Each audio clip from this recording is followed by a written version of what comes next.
झूठ बोले कौवा काटे। अनु को बचपन से ही झूठ बोलने की आदत थी और ससुराल में भी उसकी ये आदत गई नहीं थी। वो अब भी अपने फायदे के लिए झूठ बोलने से नहीं कतराती।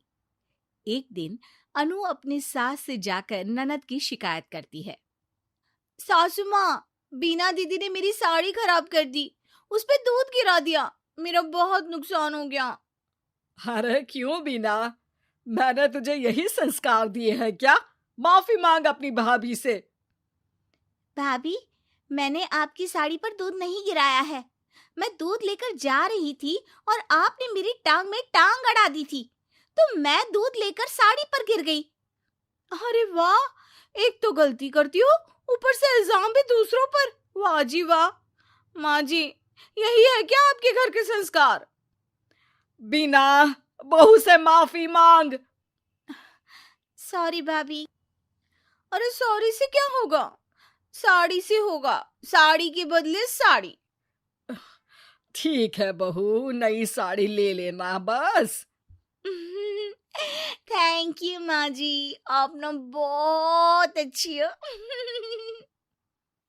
माँ, भाभी की साड़ी पुरानी हो चुकी थी, उनको नई साड़ी चाहिए थी, इसलिए उन्होंने ये ड्रामा किया, आपको पागल बना दिया माँ। अरे बीना, एक तो गलती करती है, बहू की साड़ी खराब कर दी, ऊपर से बहू की पीठ के पीछे उसकी बुराई कर रही है। मुझे तो भरोसा ही नहीं होता कि तू मेरी बेटी है। देखना माँ, जिस दिन आपको भाभी का सच पता चलेगा ना, पछताओगी बहुत। अरे तू कुछ भी बोलेगी और मान लूं मैं, हैं? आज तो तुझे तेरे किए की सजा मिलेगी। बहू, आज तू आराम कर और बीना करेगी अब से पूरे घर का काम। यहाँ नाक कटवा रही है तो ससुराल जाके पता नहीं क्या करेगी। ठीक है माँ जी, मैं मुंह हाथ धो लेती हूँ, फिर आराम करूंगी। रो रो के पूरा मेकअप खराब हो गया। बीना जल्दी से वहां से चली जाती है और बहू के कमरे में उसकी अलमारी में जाके बैठ जाती है, ताकि उसे पता चले कि भाभी अपने कमरे में करेगी क्या। अनु हाथ मुंह धोकर अपने कमरे में आती है और फोन उठा के सीधे अपने मायके फोन लगा देती है। पता है माँ, आज क्या हुआ? आज मैंने सास की चाय में सब्जी धोने के बाद बचा पानी डाल दिया। बेचारी। ओह, तो भाभी हर बात अपनी माँ को बताती है। अच्छा माँ, अब ना मैं सोने चली, बहुत आराम करना है आज मुझे। थोड़ी देर में अनु की नींद लग जाती है। बीना उसका फोन उठाती है और फोन में कुछ करने लगती है, फिर वहां से चली जाती है। वो सीधे माँ के पास जाकर माँ के कान में कुछ कहती है। ठीक है, अब तू इतने यकीन से कह रही है तो ये भी कर लेती हूँ। पर भाभी पर तेरा शक गलत निकला ना तो बहुत बुरी सजा मिलेगी तुझे। ठीक है माँ, सच सामने लाकर ही रहूंगी, चाहे फिर सजा ही मिल जाए। अगले ही दिन काम को लेकर बीना और अनु में बहस हो जाती है।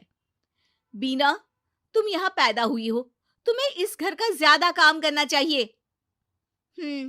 आपका भी तो यही घर है भाभी, मुझे तो एक दिन चले जाना है शादी करके, फिर तो आपको ही सब संभालना होगा ना। तुम्हारी माँ ने तुमको कुछ नहीं सिखाया। आपकी माँ ने सिखाया है तो आप ही कर लो ना काम।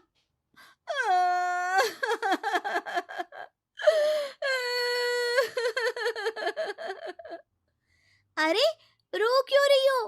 भाभी चुप हो जाओ, मैं कर लूंगी सारे काम। मैं आपके आगे हाथ जोड़ती हूँ, पाँव पड़ती हूँ, प्लीज चुप हो जाओ भाभी। बीना अनु भाभी को चुप कराने के लिए उसके पाँव छू रही होती है। तभी अनु की रोती आवाज सुन के सास वहां आ जाती है। क्या हो रहा है यहाँ? माँ, बिना कुछ बताए इसके पहले ही अनु बोल पड़ती है। देखो ना, आपकी बेटी मेरे पाँव पकड़ के मुझे गिराने की कोशिश कर रही है।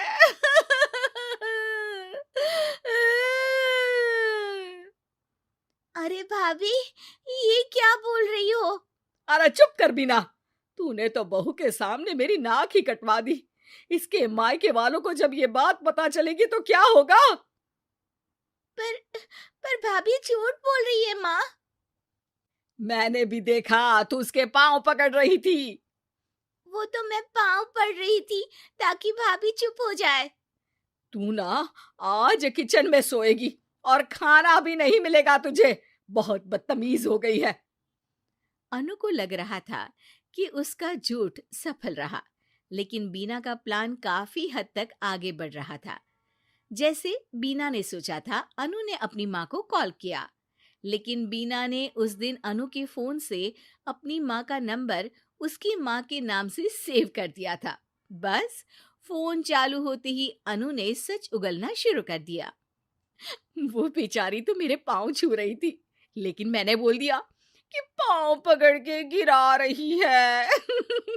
और मेरी बेवकूफ सास मान भी गई।